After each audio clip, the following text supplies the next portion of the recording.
إن الحمد لله نحمده ونستعينه ونستغفره ونؤمن به ونتوكل عليه ونعوذ بالله من شرور أنفسنا ومن سيئات أعمالنا من يهده الله فلا مضل له ومن يضلل فلن تجد له وليا مرشدا وأشهد أن لا إله إلا الله وحده لا شريك له ولا ضد ولا ند ولا مثيل له ولا مثال له وأشهد أن سيدنا ومولانا ومعلمنا ومرشدنا ومخرجنا من الظلمات إلى النور محمدا عبده ورسوله أرسله الله بالحق بشيرا ونذيرا وداعيا إلى الله بإذنه وسراجا منيرا فقد بلغ الرسالة وأدى الأمانة ونصح الأمة وكشف الغمة فترك أمته على المحجة البيضاء ليلها كنهارها لا يزيغ عنها إلا هالك اللهم صل وسلم وبارك عليه وعلى آله وأصحابه وأزواجه وذرياته وأهل بيته أجمعين أما بعد فأعوذ بالله السميع العليم من الشيطان الرجيم بسم الله الرحمن الرحيم ألف لام ميم أحسب الناس أن يتركوا أن يقولوا آمنا وهم لا يفتنون صدق الله العظيم رب اشرح لي صدري ويسر لي أمري واحلل عقدة من لساني يفقهوا قولي آمین یا رب العالمین۔ آج ہم انشاءاللہ العزیز ایک ایسے سوال پر گفتگو کریں گے جو ہمارے ذہن میں بھی کبھی کبھی اٹھتا ہے، اور ملحدین کے جو پیجز ہیں ان پہ بھی وہ یہ سوال بڑا اٹھاتے ہیں۔ سابقہ امتوں میں بھی یہ سوال کیا جاتا رہا ہے، اور خود صحابہ رضوان اللہ علیہم اجمعین کے یہاں بھی یہ اشکال پیدا ہوتا تھا۔ سوال یہ ہے کہ ہم اللہ کے بندے ہیں، اللہ کا کام کر رہے ہیں، اللہ کے دین کو پھیلا رہے ہیں۔ اب ہونا تو یہ چاہیے کہ اللہ بھی ہمارا ساتھ دے۔ اگر کوئی اس دوران ہم سے کوئی غلطی ہو جاتی ہے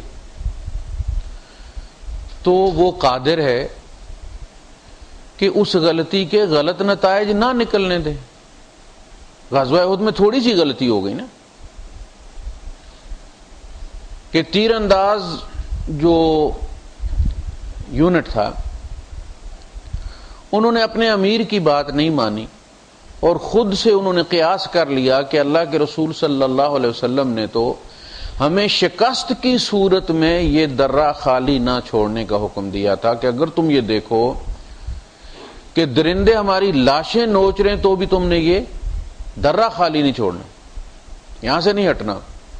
اب تو فتح ہو گئی ہے، کافر بھاگ لیے ہیں اور مسلمان مال غنیمت سمیٹ رہے ہیں، تو ان کی مدد کرنی چاہیے آگے بڑھ کر۔ ان کے کمانڈر نے ان سے کہا بھی کہ حضور کا مقصد یہ تھا کہ ہمیں کسی حالت میں یہ نہیں چھوڑنا۔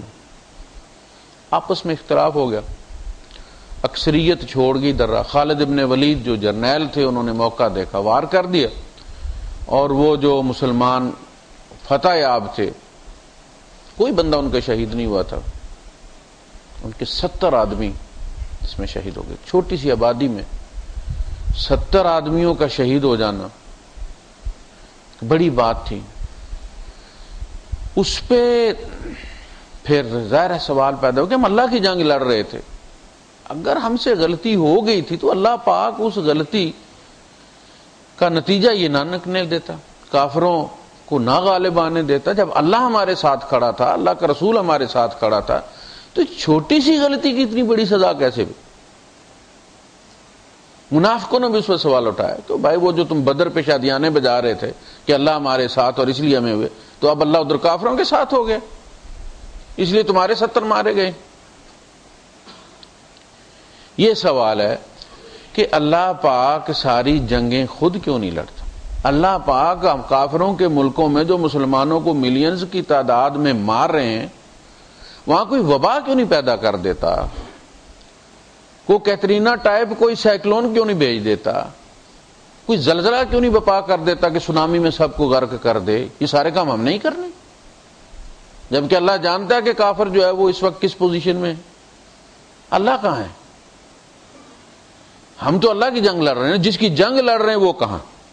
سوال یہ، وہ علی کل شیء قدیر ہے، وہ علیم ہے، خبیر ہے، بصیر ہے، دیکھ رہا ہے، باخبر ہے، سب اسے پتہ ہے، لیکن نہ اس کے دیکھنے کا کوئی نتیجہ نکل رہا ہے، نہ اس کے باخبر ہونے کا کوئی نتیجہ نکل رہا ہے، نہ اس کے علی کل شیء قدیر ہونے کا نتیجہ نکل رہا ہے۔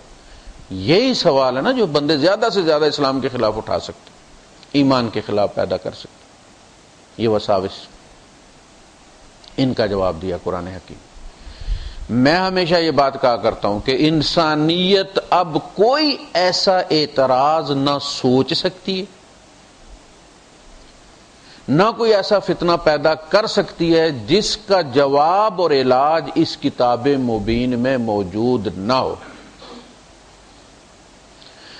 اس لیے سلسلہ وحی کو بند کیا گیا، سلسلہ رسالت کا اہتمام کیا گیا کہ اب یہ کتاب قیامت تک کے فتنوں کو کفایت کرتی ہے، ہم اس میں سے نہ علاج سوچیں، نہ دوا کھائیں، اس کو بائی پاس کر جائیں، یہ ہماری غلطی ہے، اس کتاب کی نہیں۔ یہ ہر سوال کا جواب دیتی۔ مسئلہ یہ ہے کہ اگر اللہ پاک سارے کام خود کرتا رہے تو پھر چوری کھانے والے مجنو اور خون دینے والے مجنو سارے اکٹھے ہو جائیں گے، پھر مسلمان کم منافق زیادہ ہو جائیں گے، 2% مسلمان ہوں گے تو 98% منافق ہوں گے، تو اللہ نے زمین منافقوں سے تو نہیں بھرنی۔ بنی اسرائیل کے ساتھ یہی ہوا کہ وہ لاڈلی قوم تھی، سارے کام اللہ کر رہا تھا، نتیجہ کیا نکلا؟ جب عین وقت آیا، بیت المقدس سامنے ہے، اللہ نے رجسٹری کر دی ہے، قد کتب اللہ لکم، اللہ نے لکھ دیا تمہیں، 5,60,000 ہیں، اور کہہ رہے ہیں کہ اذهب انت وربک فقاتلا انا ہاہنا قاعدون۔ اسا تو بے شک جتنے مرضی ہمیں پمپ مار،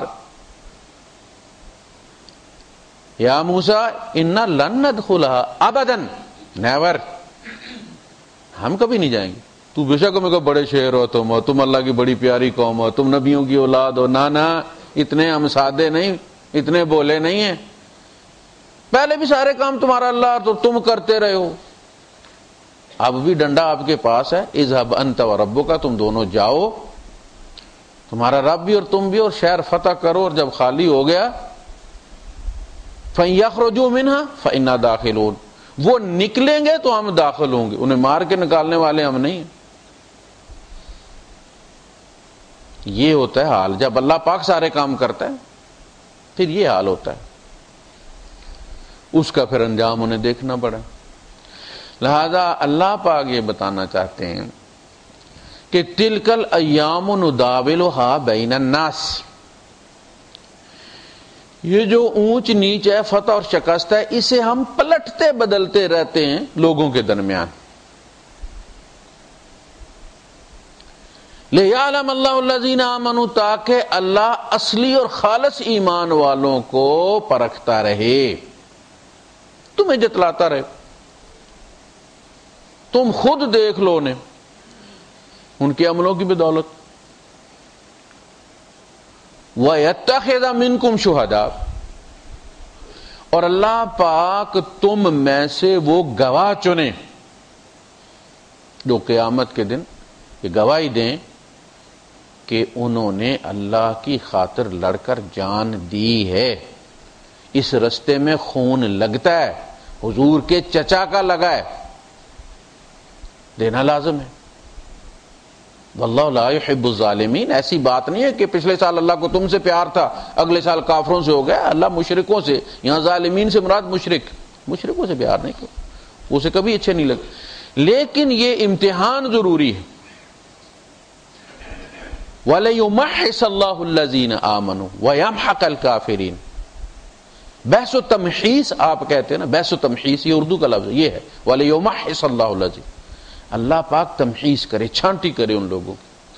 یعنی اگر پہلی ہی بنیاد منافقین پر رکھ دی گئی، اگر مسلمانوں کو لڑنا نہ پڑتا، اور اگر بائی دا وے لڑتے تو کوئی مارا نہ جاتا، تلوار اثری نہ کرتی، وار ہی نہ لگتا، تیر اپنے نشانے پر نہ پہنچتا، نیزہ نہ پہنچتا، معجزے ہونا شروع ہو جاتے، تو پھر تو ظاہر ہے پھر تو منافق بھی لڑنے جاتے نا. اب منافق اس لیے لڑنے نہیں جاتے تھے، ڈرتے تھے کہ مر جاتا ہے بندہ، مسلمان بھی مارا جاتا ہے. فَيَقْتُلُونَ وَيُقْتَلُونَ. اگر یہ امتحان نہ رکھا جاتا، یہ جنگیں نہ رکھی جاتی، یہ شہادتیں نہ رکھی جاتی، یہ شکستیں نہ رکھی جاتی، تو اس امت کی بنیاد میں اگر منافق ہوتے تو وہ جو فتنے حضور صلی اللہ علیہ وسلم کے بعد ارتداد کے اور مانعین زکوٰۃ کے ہوئے، تو اسلام نے تو وہیں مر جانا تھا. دھڑام کر کے وہ عمارت گر جانی تھی. جیسے آپ سنتے نا زیر تعمیر عمارت گر گئی اور اتنے مزدور جو ہے نیچے دب گئے. یہ ایمان، دین، اسلام سارا کچھ وہیں دب جاتا اس ملبے کے اندر، منافقوں کے ملبے کے اندر. لہذا اس دین کی بنیاد اللہ پاک نے خالص مومنین پر رکھی ہے، وہ مومنین جن کا رستہ ہم تلاش کرتے ہیں. صراط الذین انعمت علیہم. ہر نماز کی ہر رکعت میں آ کر ہم اللہ سے ان لوگوں کا رستہ مانگتے ہیں جنہوں نے امتحان دیا اور اس امت کا بوجھ اپنے کندھوں پر اٹھایا. انہوں نے عمارت نیچے سے سالڈ ہو، پلرز مضبوط ہوں، فاؤنڈیشن مضبوط ہو، تو اوپر پارٹیشن بھی لکڑی کی چل جاتی. چھوٹے بڑے کمرے، بڑے بڑے اسپتال آپ دیکھیں چھوٹے چھوٹے انہوں نے پارٹیشنیں کی ہوئی ہیں، ڈاکٹر بیٹھا ہوا ہے. یہ کچی پارٹیشنیں بنیاد میں نہیں ہو سکتی، اوپر ہو سکتی ہیں. یہ صحابہ کی قربانیوں کا نتیجہ کہ آج ہم جیسے کچے لکڑی کی پارٹیشنیں چل رہی ہیں اسلام کے نام پر. آج ہمارے کردار و عمل کی کمزوری دین پر اثر انداز نہیں ہو سکتی، دین نہیں مٹ سکتا، اس لیے کہ اس کی بنیاد میں شہداء کا خون ہے. امتحان ہے ان لوگوں کا بہت بڑا احسان ہے ہم لوگوں پر قیامت تک، کہ جو ان امتحانوں سے گزرے اف نہیں کی، انہوں نے جانیں دی، زخمی ہوئے، آنکھیں نکل گئی، بازو کٹ گئے، اور انہوں نے یہ امتحان دیے. یہ اللہ پاک کی سنت ہے اور اس کی مہربانی ہے کہ اس نے اپنی حکمت بتا دی. سورہ آل عمران آپ پڑھیں نا، وہ ڈی بریفنگ ہے غزوہ احد کی، جس میں منافقین نے بڑے بڑے زبانیں لمبی کر لی انہوں نے کہ جی ہم نے مشورہ دیا تھا اندر رہ کے لڑیں. غر ہؤلاء دینہم. ان کا دماغ خراب ہے، یہ فینیٹکس ہیں، یہ عقل کام نہیں کرتی ان لوگوں کی، بس دین اندر ایمان چڑھ دوڑتے ہر ایک کے اوپر. لو اطاعونا ما قتلوا. ہماری بات مان لیتے نا تو یہ قتل نہ ہوتے. اب رو رہے ہیں، اب گھر گھر بہن ہو رہے ہیں. ہماری بات مان لو اطاعونا ما ماتوا ما قتلوا. لو کان من الامر شیء ما قتلنا ہاہنا. یہ مشورے میں اگر کوئی ہمارا بھی حصہ ہوتا نا، کوئی اختیار ہوتا، 4951 والا اصول ہوتا کہ اکثریت کی بات مانی جائے، تو یہ قتل عام نہ ہوتا. ہم یوں نہ مارے جاتے، یوں گاجر مولی کی طرح نہ کٹ جاتے. بس ایک بندے کے ہاتھ میں آپ لوگوں نے اختیار دے دیا، جو چاہتا ہے کرتا ہے. لو کان من الامر شیء. اگر اس حکم میں ہمارا بھی کوئی رائٹ آف سے ہوتا، کوئی اختیار ہو، اب ہم مشورہ دے دیتے، کوئی مانے نہ مانے. اللہ پاک نے فرمایا کہ تم تو نہیں نکلے، لہذا اب تم نہیں مرنا. قل فادرؤوا عن انفسکم الموت ان کنتم صادقین. تم تو نہیں گئے نا غزوہ احد میں، منافقوں سے کہا جا رہا ہے اب مت مرنا. تو اگر موت صرف غزوہ احد میں آتی ہے، احد کے میدان میں آتی ہے، تو تم تو نہیں نہ گئے، اب مت مرنا. اپنے آپ سے موت کو اب دور کر کے دیکھو. جہاں تک اللہ کا معاملہ وہ تو یہ ہے کہ ان کا وقت پورا ہو چکا تھا، اللہ انہیں شہادت کے ٹائٹل کے ساتھ موت دینا چاہتا تھا، مرنا انہوں نے اسی وقت اور اسی جگہ تھا۔ لا بارز الذین کتب علیہم القتل الی مضاجعہم، جس کے مقدر میں اللہ نے جس جگہ مرنا لکھا ہے وہ نکل پڑتا ہے اپنی قتل گاہ کی طرف کوئی اور بہانے سے، روٹی لینے جاتا ہے سڑک پہ مارا جاتا ہے، عمرے پہ نکلتا ہے روڈ پہ مارا جاتا ہے۔ اب موت آئی ہوئی تھی، اللہ پاک نے فرمایا انہوں نے مر جانا تھا، ہارٹ اٹیک سے بھی مر سکتے تھے، باہر نکلتے کوئی ڈاکوؤں کا پڑ جاتا کوئی تو وہ مارے جاتے۔ اللہ پاک ان کو وہ اعزاز دینا چاہتا تھا شہادت کا کہ جان جائے لیکن اعزاز کے ساتھ جائے۔ اسی طرح فرمایا کہ ایمان والو تم یہ مت کہا کرو کہ جی اگر یہ نہ ہوتا تو یوں ہوتا اور یوں نہ ہوتا تو بچ جاتے۔ واللہ یحیی و یمیت، موت اللہ دیتا ہے، عاد سے نہیں دیتے، وہ تو ٹولز ہیں، انہیں استعمال کیا جاتا ہے۔ تمہارے ماں باپ دنیا میں تمہارے وجود کا ٹول ہیں، یہ ہاتھ سے تمہیں لے جانے کا ٹول ہے۔ اس میں اصل اللہ کی حکمت ہوتی ہے۔ واللہ یحیی و یمیت، یہ اس لیے لیجعل اللہ ذلک حسرۃ فی قلوبہم، یہ تو کافروں کے دلوں میں اللہ پاک حسرت ڈالنے کے لیے کرتے ہیں۔ کم از کم مومن کو تو یہ نہیں سوچنا چاہیے، کافر یہ سوچتا ہے کہ اگر میں یوں نہ کرتا تو پھر یوں ہوتا، یہ ساری غلطی میری ہے، میں ہی فلاں ہوں، میں ہی ڈینگ، اور آخر میں گولی مار لیتا اپنے آپ۔ کہا مومنو تمہیں یہ کہنا چاہیے کہ ما اصاب من مصیبت فی الارض ولا فی انفسکم الا فی کتاب من قبل ان نبرأہا، نہیں آتی کوئی مصیبت نہ تمہاری جانوں پر، نہ تمہارے مالوں پر، نہ زمین پر، کھیتی باڑی پر، مگر وہ ایک کتاب میں لکھی ہوتی ہے اس سے پہلے کہ ہم اس کو سینکشن دیں۔ نہ برا ذمہ کرتے نا، برا وزارہ، اللہ نے ہمیں پیدا کیا، پھر اللہ نے ہمیں ظاہر کیا، پیدا ہم آج نہیں ہوئے، جس ڈیٹ کو میں پیدا ہوں میں اس تاریخ کو پیدا نہیں ہوں، اس تاریخ کو میں ظاہر ہوا ہوں۔ پیدا تو میں آدم علیہ السلام کی پشت میں بھی تھا، سجدہ ہمیں بھی کیا فرشتوں نے، ہم اس وقت موجود تھے، عہد الست کر کے آئے ہیں ہم لوگ۔ تو یہ اسباب جو ہے یہ ٹولز ہوتے ہیں اللہ کے فیصلوں کے نفاذ کے لیے، اس میں کوئی اپنا منہ کالا کرتا ہے، کوئی فیصلہ وہی ہوتا ہے جو اللہ نے کرنا، سبب کوئی بندہ بن جائے۔ آپ سمجھتے کہ آپ ٹرمینیٹ ہو گئے، فلاں کی وجہ سے ٹرمینیٹ ہو گئے، نہیں بھائی، آپ نے ٹرمینیٹ ہونا تھا، منہ کسی نے کالا کر لیا۔ کیونکہ صاحب تھے وہ بڑے اللہ والے تھے، وہ کہتے پھرتے تھے کہ جی جو رب کرے سو وہ، جو رب کرے سو وہ، جو کچھ ہوتا ہے رب ہی کرتا ہے۔ کوئی پاس سے گزر رہا تھا چھیڑو، انہوں نے پکڑ کے پیچھے سے پتھر مارا، انہوں نے مڑ کے دیکھا کہ میری طرف کیا دیکھتے ہو، جو رب کرے وہ سو وہ۔ آپ نے فرمایا مجھے تو ایمان اور یقین ہے میرا کہ جو رب کرے سو وہ، میں دیکھ رہا ہوں درمیان میں منہ کس کا کالا ہوا ہے۔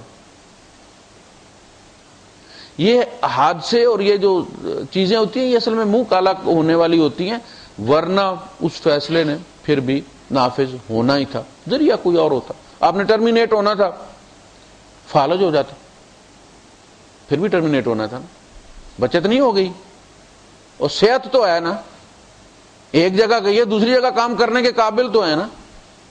اگر اللہ نے اس کے وقت جو وقت آپ کا تھا اس سے 1 گھنٹہ بھی آپ کی سروس نہیں تھی، کیا ہونا تھا؟ ٹانگ کٹ جانی تھی، کوئی حادثہ ہو جانا تھا، کچھ ہو جانا تھا، لیکن آپ نے ٹرمینیٹ ہو جانا تھا، کسی نے منہ کالا کر لیا، آپ کی جان اور صحت اور ایمان سلامت ہے، الحمدللہ۔ یعنی مومن ہمیشہ آپٹیمسٹک ہوتا ہے، ہمیشہ بھرا ہوا گلاس دیکھتا ہے، ہمیشہ پازیٹو سوچ سوچتا ہے۔ دولت سارے مانگتے ہیں، نہیں ملتی، بندہ سوچتا ہے اس میں کوئی میری خیر ہو۔ بچہ بھی ماں سے چھری مانگتا ہے،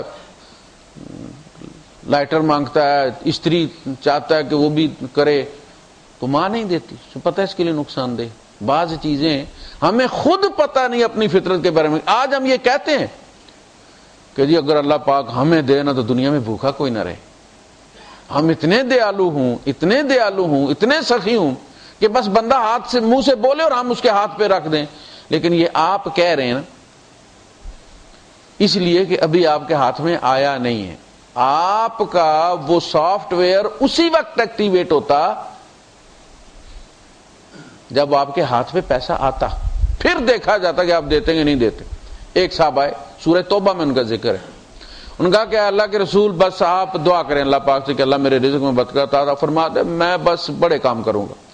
یہ آپ کو چندے کی اپیل کرنے کی ضرورت نہیں پڑے گی, میں تو بس جناب یہ جتنے بھی اونٹ چاہیے ہوں گے میں آپ کو دے دیا کروں گا, لشکر کے لیے گھوڑے چاہیے ہوں گے میں دے دیا کروں گا, بس آپ دعا کریں.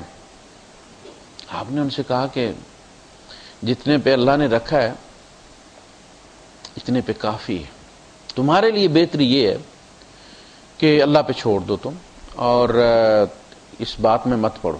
اب یہ اللہ کے رسول ہیں, ہماری دعا کو اللہ کا رسول جب موجود ہوتا ہے مگر ایک عدالت لگی ہوتی ہے اور عدالت فیصلے کرتی ہے. بندہ آ رہا, اس نے کہا کہ اللہ کے رسول دعا کریں اللہ میری نظر لوٹا دے. آپ نے فرمایا اگر تم چاہو تو میں دعا کروں اور لوٹ بھی آئے گی, لیکن تمہارے حق میں یہ بہتر ہے کہ یہ اسی طرح رہے اور تم جنت میں جاؤ. اب بتاؤ جنت چاہیے یا آنکھیں چاہیے؟ انہوں نے کہا جی مجھے آنکھیں شانکھیں کوئی نہیں چاہیے, بس میں جنت میں جانا چاہتا ہوں. آپ نے فرمایا جا, اللہ پاک نے تمہارے لیے جنت لکھ دی. تو اس نے اصرار کیا, آپ نے دعا کر دی. اب دعا جب کر دی تو برکت شروع ہو گئی, بکریاں بھی بڑھنا شروع ہو گئی, بھیڑیں بھی بڑھنا شروع ہو گئی, اونٹ بھی بڑھنے شروع ہو گئے, جگہ تنگ ہو گئی. پہلے ظاہر ہے جب ان کی خدمت کرنی ہے تو ان کے پانی کھانے چارے کا بندوبست کرنا ہے, تو پھر نمازیں جماعت کی گئیں.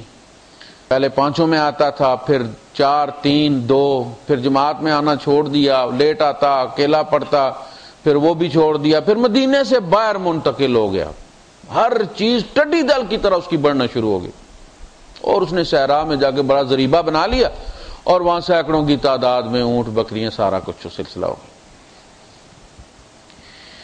اب زکوٰۃ جب فرض ہوئی تو حضور نے بندہ بھیجا کہ اس سے کہو کہ زکوٰۃ دو. بندہ گیا اور اس نے کہا کہ زکوٰۃ دو. اس نے پہلے کیا کیا تھا, وَمِنْهُمْ مَنْ عَاهَدَ اللَّهَ لَئِنْ آتَانَا مِنْ فَضْلِهِ لَنَصَّدَّقَنَّ وَلَنَكُونَنَّ مِنَ الْمُؤْمِنِينَ. میں مومن بن کے دکھاؤں گا, میں یقیناً صدقہ کروں گا. یہ عہد کر کے گیا تھا اللہ سے. بھیجا بھائی زکوٰۃ دے دو, کہنا یہ تو ٹیکس ہی ہو گیا بھائی.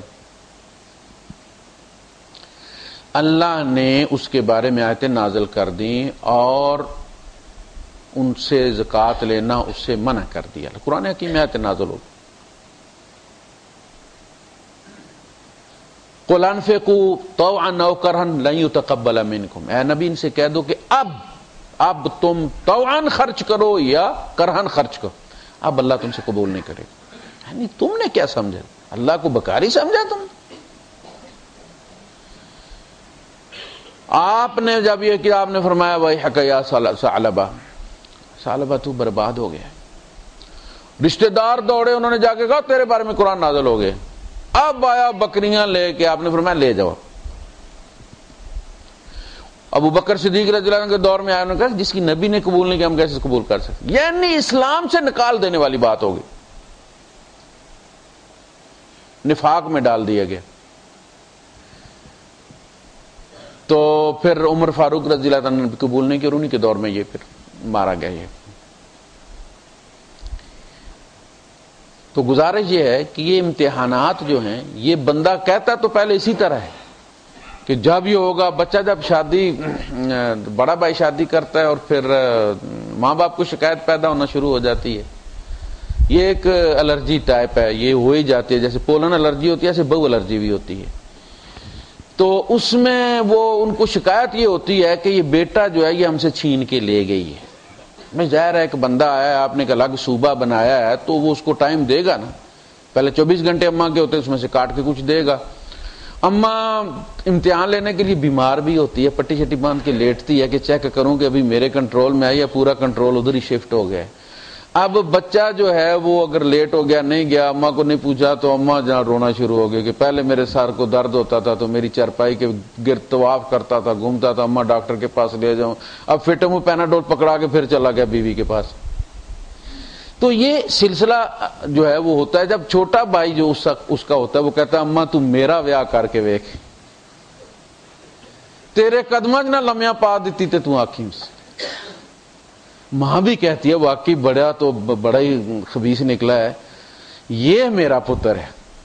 اب وہ پتر بھی جب شادی کرتا ہے تو اگلے ہی دن بدل جاتا ہے۔ وہ سافٹ ویئر اصل میں ایکٹیو ہی اسی وقت ہوتا ہے جب وہ آتی ہے۔ تو اب وہ وعدے جو اس نے اماں سے، اب ماں اس سے گلے کرتی ہے کہ تم ہی انجدہ ہی نکلے ہیں، میرا دودھ ہی انجدہ ہے۔ تو یہ سلسلہ اسی طرح چلتا ہے۔ مسئلہ یہی ہے کہ جب بندہ وعدہ کرتا ہے تو وہ ان حالات میں ہوتا نہیں ہے، لہذا وعدہ کر لیتا ہے، پھر جب ان حالات میں گر جاتا ہے تو پھر اس قسم کی نفسیات بندے کے اندر پیدا ہو جاتی ہے اور بندہ حیران ہوتا ہے کہ یہ آئی کہاں سے، میں تو بڑے دعوے کرتا تھا۔ اللہ پاک نے فرمایا کہ یہ دعوے ایمان ہم چیک کریں گے دنیا میں، قیامت کے دن صرف ریزلٹ سنائے جائیں گے، امتحان ادھر ہی ہو جاتا ہے، فیل پاس بندہ ادھر ہی ہو جاتا ہے، فیل ہے بندہ تو آپ بے شک آیت کرسی والی جناب وہ سبز چادر اس کے اوپر ڈال کے دفن کریں، بڑے علامہ مفتی صاحب کوئی بڑے پیر صاحب اس کا جنازہ پڑھائیں، کوئی چیز وہ تبدیل نہیں کر سکتے۔ اس کے پیپر سیل کر کے اس کے گلے میں لٹکا دیے گئے، وہاں بوٹی مافیا کام نہیں کرتا۔ جس نے فیل ہونا ہے، جس نے پاس ہونا ہے، مرنے سے پہلے ہی ہو جانا ہے۔ قیامت کا دن جو ہے وہ ریزلٹ مرتب کرنے کے لیے نہیں، ریزلٹ سنانے کے لیے ہوگا۔ اس لیے اللہ کے رسول صلی اللہ علیہ وسلم نے فرمایا من مات فقد قامت قیامتہ، جو مر گیا اس کی قیامت قائم ہوگی، اس کا ریزلٹ نکل آیا۔ جب بچہ ممتحن کے ہاتھ میں پیپر دے دیتا ہے تو اس کا 31 مارچ ہو جاتا ہے۔ اب جو 31 مارچ کو ہونا ہے ابھی ہو گیا ہے، ممتحن کے ہاتھ میں ہو گیا ہے۔ تو اللہ پاک نے فرمایا کہ میں یہ گڑبڑ چھوڑنا نہیں چاہتا، کمزور دلوں کی بنیاد پر میں یہ جماعت اٹھانا نہیں چاہتا، چوری کھلا کے پالنا نہیں چاہتا۔ اس لیے ایسا نہیں ہے کہ یہ جماعت فیل ہو جائے گی تو نیا رسول آ جائے گا، جیسے پہلے ہوتا تھا بیک وقت کئی رسول ہوتے تھے، کئی نبی ہوتے تھے۔ اب چونکہ قیامت تک ایک ہی نبی کی شریعت چلنی ہے، لہذا بنیاد اس کی وہ ہونی چاہیے جو قیامت تک چلے۔ اب نیا رسول کوئی نہیں آئے گا، نئی کتاب کوئی نہیں آئے گی، لہذا میں اس کی فاؤنڈیشن پچھلی امتوں کی طرح لاڈلوں کی بنیاد پر نہیں میں کرنا چاہتا، بلکہ سوتیلا بن کر کرنا چاہتا ہوں۔ اور آپ دیکھ لیں کہ جو تحریک چلائی اللہ کے رسول صلی اللہ علیہ وسلم نے، اس میں معجزات کا کوئی دخل نہیں، حکمت کا دخل ہے۔ اللہ کے رسول صلی اللہ علیہ وسلم کو وحی کی سہولت حاصل تھی، اللہ خبریں دے رہا تھا، جبرائیل ہر وقت نازل ہو رہا تھا، اس کے باوجود آپ نے جاسوسی کا پورا نیٹ ورک قائم کیا۔ وادی نخلا میں جا کے اپنے جاسوس بٹھائے۔ ان کے دو ہی روٹ تھے تجارت کے، ایک طائف کی طرف جو نکلتا تھا وہاں، دوسرا سمندر کے کنارے جو شام کی طرف نکلتا تھا۔ ہر جگہ آپ نے اپنے بندے بٹھا دیے تاکہ ان کی ایکٹیویٹیز پہ نظر رہے۔ پھر جنگ ہوئی، آپ نے دعا بھی کی، صفیں بھی بنوائیں، تیر مارنے کے زاویے بھی بتائے، پاس ورڈ جو ہے وہ کوڈ بھی مقرر کیا، کیونکہ کپڑے سب کے ایک جیسے تھے۔ مسلمانوں کے کپڑے اسلام لانے کے بعد تبدیل نہیں ہوئے تھے، صحابہ پہلے بھی وہی لباس پہنتے تھے، بعد میں بھی وہی لباس پہنتے تھے۔ جب بندہ مسلمان ہوتا تھا تو آٹومیٹکلی اس کی داڑھی بھی مسلمان ہو جاتی تھی، اس کے کپڑے بھی مسلمان ہو جاتے تھے۔ جیسے اب داڑھی سکھ کی بھی ہے، داڑھی ہماری بھی ہے، سکھ کی داڑھی بھی سکھ ہے، مسلمان کی داڑھی بھی مسلمان۔ تو آپس میں کپڑے اتنے، حذیفہ ابن یمان رضی اللہ عنہ کے والد مسلمانوں کے ہاتھوں شہید ہو گئے غزوہ احد میں، ایک ہی جیسے کپڑے تھے، وہ چیختے رہے کہ یہ میرے والد ہیں، لیکن انہوں نے سمجھا مکے والے مار دیا انہوں نے۔ کوئی لباس کا فرق نہیں تھا، ایک ہی جیسے امامے تھے، ایک ہی جیسے کندورے تھے جو ان کے کپڑے تھے، ایک ہی جیسی داڑیاں تھیں، کوڈ مقرر کیا گیا۔ غزوہ بدر میں احد احد تھا کہ مسلمان لڑتے ہوئے احد احد کہتے رہے تاکہ دوسرے کو پتا چل جائے کہ یہ مسلمان ہے۔ حکمت سے معاملات کو چلائے۔ اللہ پاک نے فرمایا سورہ العنکبوت ہے، الف لام میم احسبا، کیا لوگوں نے یہ حساب لگا رکھا تھا؟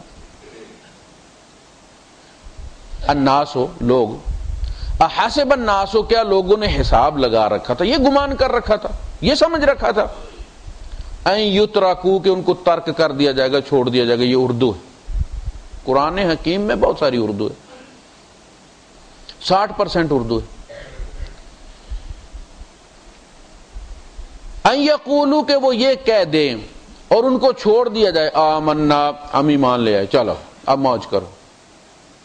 وَهُمْ لَا يُفْتَنُونَ، اور ان کو پرکھا نہ جائے۔ فتنہ کس کو کہتے ہیں؟ سنار کی اس کسوٹی کو کہتے ہیں جس پہ وہ مار کے چیک کرتا ہے کہ اس میں ملاوٹ ہے سونے میں کہ نہیں۔ اولاد کیا ہے؟ فتنہ۔ انما اموالکم اولادکم فتنہ، تمہارا مال فتنہ۔ تم کہتے ہو نا ہم یہ کر دیں گے، ہم وہ کر دیں گے، کہا یہ لو مال، اب کر کے دکھاؤ۔ آزمائش ہو گئی اس کرنے کی، جب ہاتھ میں آیا تو پتا چلا کہ بھئی یہ تو بڑی بلا ہے، اس کی تو بڑی کشش ہے۔ وہ جو شاعر کہتا ہے کہ بلند ہو تو کھلے تجھ پہ زور پستی کا، یہ جو پستی بچھی ہوئی زمین ہے یہ تمہیں بڑی مسکین سی لگتی ہے نا، ذرا اونچا ہونے کی کوشش کر، پھر دیکھ کھینچ کے مار دیتی ہے کہ نہیں مار دیتی۔ جو جتنا بلند ہوتا ہے اتنا زور سے گرتا، زور سے کھینچتی۔ بلند ہو تو کھلے تجھ پہ زور پستی کا، ڈگمگائے ہیں بڑے بڑوں کے قدم کیا کیا، کھینچ لیے اس نے۔ بندہ کہتا ہے یہ تو گناہ کو نہیں، جدو دل کی تو چھڑ دیں گے بھائی، ذرا چھڑ کے تو چائے نہیں چھوٹتی یار، کتنی مسکین سی ہے بیچاری۔ یعنی یہ کوئی سگریٹ تو نہیں ہے، کوئی شراب تو نہیں ہے، چائے ہے۔ بوڑھی میرے حال میں 9 کے 10 دن کے بعد ایران میں ایک زلزلہ آیا تھا، ایک بوڑھی نکلی کوئی 80-90 سال کی، اس نے سب سے پہلی جو چیز مانگی چائے۔ یہ چائے ہم سے نہیں سنبھالی جاتی، نہیں چھوٹتی، بڑے عید کرتے ہیں، پھر سر کو درد ہوتا ہے جناب، پھر کہتے ہیں چائے۔ نسوار پوچھیں ان سے کیا گزرتی ہے، چھوڑ بھی دے 2-4 دن بندہ تو دوسرا جب ڈبی پہ ہاتھ مارتا پاگل ہو جاتا بندہ، اس کی آواز سن کے ٹھک۔ یہ جو ہم سمجھتے ہیں یہ چھوٹی چھوٹی، جب چاہیں گے چھوڑ دیں گے، یہ ذرا چھوڑ کے کرنا، پھر دیکھنا۔ یہ جو ہماری عادات کے اندر خرابیاں ہیں نا، اخلاقیات کے اندر خرابیاں ہیں، اور ہم جنہیں کچھ نہیں سمجھتے، آپ طے کر لیں گے جی میں نے نبی کریم صلی اللہ علیہ وسلم کی کاپی کرنی ہے، آپ کی سنت پہ چلنا ہے، میں اب ان میں سے کوئی چیز نہیں کروں گا۔ آپ دیکھ لیں گے، آپ کہیں گے یار جینا ہی مشکل ہو گیا، وہ یہ بھی کچھ جینا یار قید ہو گئی ہے بالکل۔ یعنی یہ چھوٹی چھوٹی ہم کو گھیرے ہوئے بیٹھی ہیں۔ فتنہ، مال بھی فتنہ، اولاد بھی فتنہ۔ ہمارے یہاں کہا جاتا ہے فلاں فتنہ ہے، فلاں فتنہ۔ جی علماء کی نظر میں جو فتنہ گنا جاتا نا، کسی بندے کو بھی کوئی علم کا اختلاف ہو گیا تو کہا فتنہ فلاں، فتنہ فلاں۔ او بھائی فتنے تو تمہارے اپنے گھروں میں بیٹھے ہیں۔ انما اموالکم و اولادکم فتنہ، فتنے یہ ہیں جن کے لیے دین ایمان بیچ دیتے ہو۔ عمر فاروق رضی اللہ تعالیٰ فرماتے ہیں کہ مومن کے ایمان کا پتہ اس کی نماز اور روزے سے نہیں چلتا۔ الصلاۃ عادۃ والصوم عادہ، نماز روزہ بندے کی عادت بن جاتی ہے۔ جتنے نمازی ہیں ہمارے یہاں، اتنے اچھے آدمی بھی اگر ہوں تو معاشرہ جنت بن جائے کہ نہ بن جائے۔ محلے محلے میں مسجدیں بن گئی، لیکن نمازی جتنے ہیں اتنے اچھے لوگ نہیں۔ داڑھیوں والے جتنے ہمارے یہاں پائے جاتے ہیں، اگر اتنے اچھے لوگ پائے جائیں تو معاشرہ جنت بن جائے۔ حاجی جتنے پائے جاتے ہیں ہمارے معاشرے میں، اتنے، ہر بندہ حاجی ہے، ایک نہیں 2-2 3-3 کیے ہوئے، جس نے اپنے خرچے پہ نہیں کیے حکومت کے خرچے پہ کیے ہوئے۔ لیکن اگر اتنے ہی بندے اچھے بھی ہوں، آپ ڈائلسس کرتے ہیں نا، حج اصل میں ڈائلسس ہے سمت کا۔ اس امت کے گردے ہی کام کوئی نہیں کرتے. ابھی حج کی ٹنڈ، اس کے بال ابھی پورے نہیں آتے کہ کام دوبارہ شروع ہو جاتے. تو اگر ہم اتنے اچھے بھی ہوں تو یعنی ہم نے مظاہر کو اصل سمجھ لیا ہے کہ شکل ویسی بنا دو تو تم ویسے ہی ہو، لیکن یہ دھوکہ ہے. لوگ یہ چاہتے ہیں کہ کہہ دیں یہ حاجی صاحب ہیں اور ان کا امتحان نہ ہو. حاجیوں کا امتحان اللہ سخت لیتا ہے، قدرتی بات ہے. جو ہی کلاس ہائی ہوتی ہے سلیبس ٹائٹ ہو جاتا ہے، امتحان سخت ہو جاتا ہے. وہ تو سلیبس کے لحاظ سے ہی ہوگا نا. KG2 اور A2 کا جو امتحان ہے وہ برابر تو نہیں ہو سکتے. حاجی جو ہے یہ ہائیسٹ ٹیسٹیمونیل ہے. دوائیاں پہلے جب چلی تھی تو کہتے صبح دوپہر شام ایک ایک گولی کھانی. پھر ترقی ہو گئی تو اب چونکہ درمیان میں آدمی ایک وقت بھول بھی جاتا ہے تو پھر گڑبڑ ہو جاتی تھی. صبح شام والی صحیح ہے، درمیان میں صبح بھی بندہ گھر میں ہی ہوتا ہے، شام کو بھی واپس گھر آ جاتا ہے، درمیان میں دوڑ لگی ہوتی ہے، چلو وہ سکپ ہو گئی تو کام ہو گیا. پھر اور ترقی ہوئی تو پتہ چلا کہ جی بس ایک ہی گولی کافی ہے. پھر پتہ چلا کہ وٹامن ڈی کا انجیکشن مہینے میں ایک کافی. نماز دن میں 5 بار، روزہ سال میں 1 بار، نفلی رکھیں لیکن اللہ کی طرف سے ایک ہی مہینہ ہے. حج وہ دوا ہے، بلکہ اسٹیورائڈ ہے یہ، اس کے بعد پھر کوئی دوا اثر نہیں کرتی. جب خدا کا گھر سامنے آ جائے، اب صرف خدا دیکھنا باقی رہ گیا ہے، اور وہ جب عدالت میں آئے گا قیامت کے دن تو لگ پتے جائیں گے. گھر دیکھ کے بھی اب پھر صرف خدا دیکھنا باقی رہ گا، وہ مرنے کے بعد ہی دکھے گا. پھر زندگی میں ایک بار بس بندے کے پتروں کی طرح اگر کوئی کھا لے اس کو تو مر کے مٹی ہو جاتا، ختم ہو جاتی ہے اس کے اندر وہ ساری. دیکھنا جب تک سونا پگھلے نا اس کے اندر سے کھوٹ نہیں نکلتا. آپ پالش باہر سے کرواتے ہیں، ہم حج پہ پالش کروانے جاتے، کھوٹ نکالنے نہیں جاتے. وہ اصلی والا حج اللہ کیوں دڑا دڑا کے مارتا ہے وہاں پہ؟ پرانے زمانے کی اپنی مشکلیں تھیں، اس زمانے کی اپنی مشکلیں. حج نام ہی مشکلوں کا ہے، حج جس کا نام ہے. اور کچھ نہ ہو تو بندہ ڈیرہ ہی بھول جاتا ہے. وہ پریشانی ادھر ادھر، اس پریشانی میں ہلیانی کے سلیانی جو بندہ بھی ملتا ہے اس کو کاٹ کھانے کو دوڑتا ہے بندہ. وہ میں پہلے ہی پریشان ہوں، تو لگا میرے کو پوچھن بھائی. مولوی صاحب پھولے ہوئے نا گھر ڈیرا، آپ ذرا ان سے مسئلہ پوچھ کے دیکھیے گا رستے میں وہ کیا بتاتے ہیں. وہاں پہ وہ بھی گرم ہوئے ہوتے ہیں اس وقت. مشکلوں کا نام حج ہے. گاڑیاں ہیں تو گاڑیاں اونٹوں کے زمانے میں، اب گاڑیوں کا زمانہ اور ڈیزل چل رہا ہے، سمیل ہے، رستہ کوئی نہیں، ڈرائیور ڈھیلا پڑ گیا، گیپ نکلا ہے، دوسری گاڑی اندر گھس گئی، ڈرائیور کو کوسنا شروع کر دیا. تم اندھے ہو، تمہیں کہا ہے نا کہ جوڑ کے گاڑی کے ساتھ گاڑی رکھو، درمیان میں دوسری گاڑی نہ آ جائے. ایک گاڑی اور دوسری گاڑی میں فرق کتنا ہوتا ہے. تو حج اصل میں وہ کہتے ہیں کہ جو مینا کا میدان ہے وہ وسوسوں کا میدان ہے. اس لیے کہا کہ رات بھی یہاں گزارنی ہے. آپ بیت اللہ میں وہ جو 3 دن وہاں رہنا ہے، آپ وہاں بیت اللہ میں رہیں تو آپ نے مینا کا حق مارا ہے. آپ کو اجر وہاں نہیں ملا، بے شک امام کے پیچھے وہاں نماز جماعت کے ساتھ پڑھیں. آپ کی یہاں اپنے خیمے میں اکیلی پڑھی نماز کا اجر زیادہ، چونکہ حکم یہ تھا کہ یہاں سٹے کرو. یہ پروسیس ہوتے ہیں نا، دودھ اس میں پھر جاگ لگائی جاتی ہے، پھر دہی، پھر دہی کو اب دودھ نہیں بنا سکتے، اب آگے جانا اس میں سے مکھن نکالا جا سکتا ہے. مکھن کو دہی نہیں آپ بنا سکتے، اب اس کا گھی بنایا جا سکتا ہے. یہ اسی طرح پروسیس ہے حج کا. آپ پلٹ کے دودھ بننے چلے گئے، آپ کا دہی بنا دیا گیا تھا مینا میں. یہاں بیٹھو، وسوسوں کو اب جھیلو. لوگ سارے چونکہ اکٹھے ہوتے ہیں ایک ہی جگہ اور گروپوں میں گئے ہوتے ہیں پاکستان سے، تو وہاں بیٹھ کے پھر بڑی غیبت ہوتی ہے. یعنی ایک خیمے میں ہو رہی ہو تو دوسرے خیمے والے انجوائے کر رہے ہوتے ہیں. اچھا، حکم یہ ہے، عرب کیا کرتے تھے کہ جب بیٹھتے تھے تو اپنے باپ دادا کی باتیں شروع کہ میرا پیو ایسا تھا اور میرا دادا ایسا تھا اور اس نے اتنے بندے مارے، اتنے قتل کیے جناب، بندہ پھرکن نہیں دینا تھا، وہ فلاں کرتا۔ اللہ نے کہا کہ دیکھو جب فارغ ہو جاؤ نا، تم یہاں صرف کرنا کیا، مینا میں کھانا اور نماز پڑھنی ہے۔ فَاذْكُرُوا اللَّهَ كَذِكْرِكُمْ آبَاءَكُمْ أَوْ أَشَدَّ ذِكْرًا، اور اللہ کے تذکرے کرو جس طرح باپ دادے کے تذکرے کرتے ہو، بلکہ اس سے بھی زیادہ شدت کے ساتھ اللہ کے تذکرے کرو، وہ تو تمہارے ساتھ ہر جگہ رہا ہے، اس کی باتیں بتاؤ دنیا کو، اس نے تمہارے ساتھ کتنے احسانات کیے ہیں۔ وآخر دعوانا الحمدللہ رب العالمین۔